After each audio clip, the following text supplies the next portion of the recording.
A settlement reached today between Paramount and Donald Trump raises questions about what will it mean for the First Amendment rights. Paramount has agreed to pay $16 million to Trump's future presidential library. It has also agreed to release written transcripts of future 60 Minutes interviews with presidential candidates. Attorney David Marburger joins me now to review the settlement. This is a recent news story here today, just popping up in the last few hours. Attorney, do you think that Paramount could have won this lawsuit had the company not settled? Yes, I really don't have any doubt of that. Now, in fact, I think the winning would have been without trial. It would have been won at some point on a pretrial motion. And a pending merger between Paramount and another company was under review by the FCC. Do you believe that President Trump maybe used that as leverage? There is no question in my mind that that was implicit throughout. And one of the ways that you know this is that before Donald Trump was the president or a candidate to be president, he filed libel suits against the press. And when I say the press, I include television. He filed libel suits against the press. He filed libel suits against people who criticized him. And did he get $16 million settlements? No, he got nothing like that. He got usually no settlement. He usually lost the case during a pretrial motion. His cases were weak and basically just harassment cases.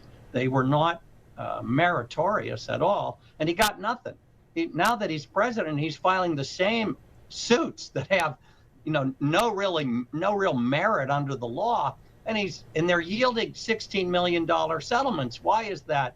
Because the corporate owners of these news organizations are fully aware that this is a man who is very comfortable using the power of the federal government to bully, silence, damage his critics.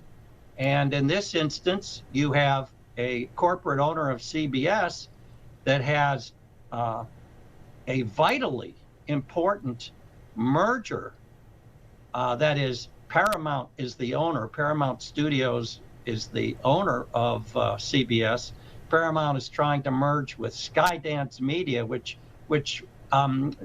produced the Mission Impossible movies. And the principal shareholders of Paramount desperately need this merger to go through because apparently they're very much in debt. And there's an important deadline in the merger proceedings for this coming October.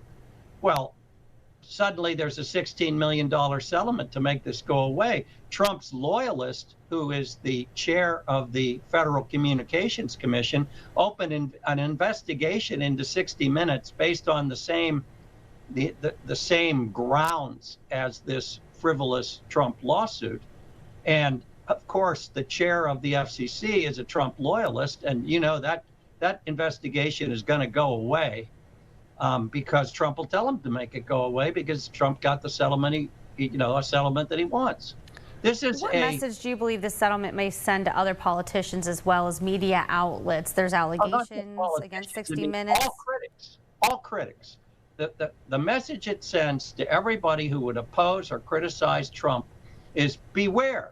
This is a guy who routinely uses the power of the federal government to punish, cripple, injure those who oppose him and those who criticize him, even if the criticisms are not genuinely a problem for him. And by the way, well, go ahead. You probably have another question. Oh, that's okay. Trump's lawyers say this is a win for the American people. Do you agree with that? It's a severe loss for the American people because this is one step in Donald Trump's playbook to dictatorship, and I'm not exaggerating. I'm not being hyperbolic.